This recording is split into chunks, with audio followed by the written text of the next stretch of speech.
Hello everyone, welcome to our YouTube channel HR the way to success. स्वागत है आप सब लोगों का हमारे चैनल पर एक और नई वीडियो में।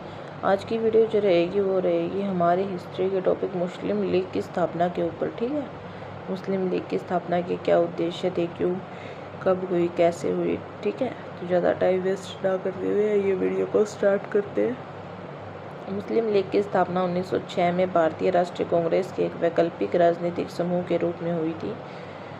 कब हुई थी? 1906 में भारतीय राष्ट्रीय कांग्रेस की एक वैकल्पिक राजनीतिक समूह के रूप में हुई थी। इसका गठन हिंदुओं से बने इस देश में भारतीय मुसलमानों के हितों का प्रतिनिधित्व करने के उद्देश्य से किया गया था।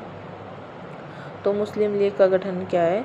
हिंदुओं के देश में भारतीय मुसलमानों के हितों का प्रतिनिधित्व करने के उद्देश्य से मुस्लिम लीग का गठन किया गया था। मोहम्मद अली जिन्ना, जो कांग्रेस के सदस्य भी थे, 1916 में इसके अध्यक्ष चुने गए थे।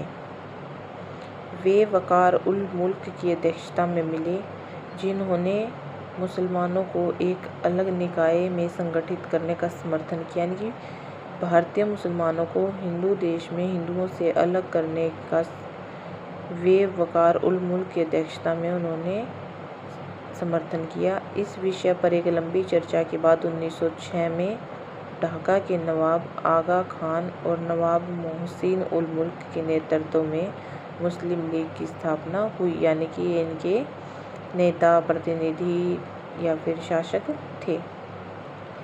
मुस्लिम लीग की स्थापना के मुख्य उद्देश्य थे भारतीय मुसलमानों के राजनीतिक अधिकारों और हितों की रक्षा करना, उन्हें बढ़ावा देना तथा ब्रिटिश सरकार के प्रति मुसलमानों की वफादारी को भी बढ़ावा देना।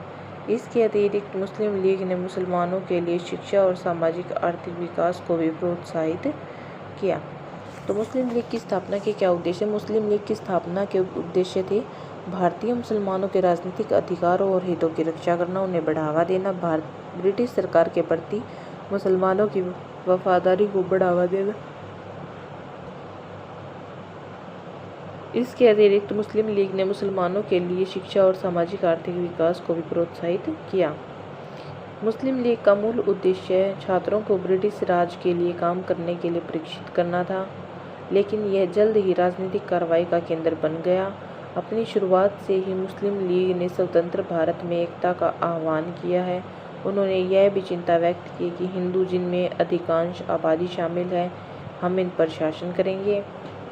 मुस्लिम लीग का मूल उद्देश्य था छात्रों को ब्रिटिश राज के लिए काम करने के लिए प्रशिक्षित करना, लेकिन यह जल्द ही राजनीतिक कार्रवाई का